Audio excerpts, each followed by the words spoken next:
بە خەرجکردنی 1.8 تریلیۆن دلار تەنها لە ساڵی 2018 خەرجکردنە لەشکریەکان گەیشتوتە ئاستێکی بەرزی نوێ. پێویستە وەک هێمایەکی هۆشداری لی بڕوانین نەک وەک ئەگەرێک بۆ شەڕ سەرکێشی بکات و لێ شتێکە پێویستی بە سەرنجدانێکی ورد هەیە. خەرجکردنە لەشکریەکان لە ساڵی 1998 پاش شەڕی سارد گەیشتە هەرە نزمترینی پاشان 11 سپتامبر ڕوویدا و شەڕی جیهانی دژەتر و لە ئەفغانستان و عێراق خەرجکردنە لەشکریەکان لەلایەن وڵاتە یەکگرتووەکان و هاوپەیمانانی چوونە سەرەوە تا ئەو کاتەی بەڕێوەبەرەتی ئۆباما دەست بە کەمکردنەوەی خەرجکردنە لەشکریەکانی کرد. ئێستاکە سوپاس بۆ ڕووسیا و چین خەرجکردنە لەشکریەکان جارێکی تر زۆرتر بۆتەوە. ئێمە دوو هێزمان هەیە کە دەیانێت لە شوێنێکدا بن کە نین. ئێمە بە دڵنیاییەوە دەمانێت ئەوە ڕوو بدات. نەک تەنها بۆ وڵاتە یەکگرتووەکانی ئەمریکا، بەڵکو لە جیاتی هاوکار و هاوپەیمانەکانیشمان. وڵاتە یەکگرتووەکان 1/3 خەرجکردنە لەشکریەکانی جیهان هەژمار دەکرێت. 11 کەشتی فڕۆکە هەڵگر، تاقمێکی بەهێزی ناوەکی، دەستەیەکی نوێی لە فڕۆکەی شەڕکەر و نزیکەی 2.1 ملیۆن سەرباز. من لەو بڕوایەدام هەندێک جار ئەو جۆرە ئارەزویە هەیە ڕووسیا و چین بکەینە درێژای سیفود کە نین. هەندێک خاڵی لاوازی هەیە کە دەتوانین لە هەر ناکۆکێکدا بەکاری بێنین، بەڵام لە هەندێک بواردا هەیە کە ئەوان زۆر لەیان پشکەوتوترن. چین ئێستاکە خاوەنی دووەمین گەورەترین خەرجکردنی لەشکریە لە جیهان. هەر لە 2% لە ساڵی 1990 لە بودجەی لەشکری جیهان بۆ 14%.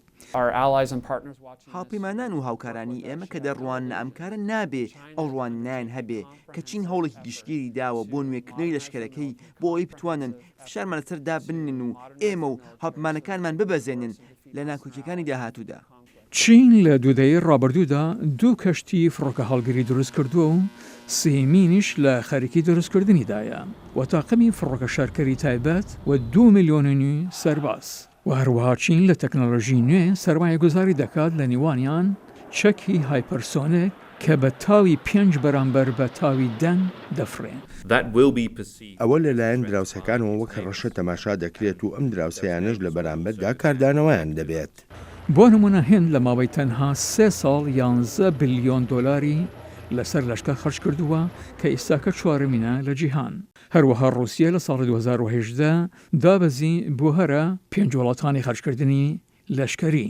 بەڵام هێشتا سەرنجی ناتۆ بۆ لای خۆی ڕاکێشاوە پاش پەرلەماردانی جۆرجیا لە ساڵی 2008 و دابڕانی بەشێک لە ئۆکرانیا لە ساڵی 2014.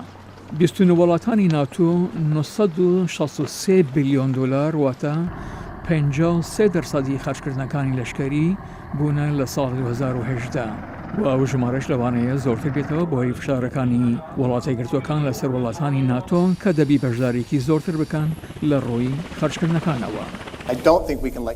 ئێمە ناتوانین هەروە دەستبەرداری وڵاتان بین. تۆ ناتوانانی هەروە بە ئاسانی کەسێک لە جیاتی دابنی و بڵێ باشە 2% دەچیت بۆ تەکنۆلۆژی یان مەژێرخان دروست دەکەم.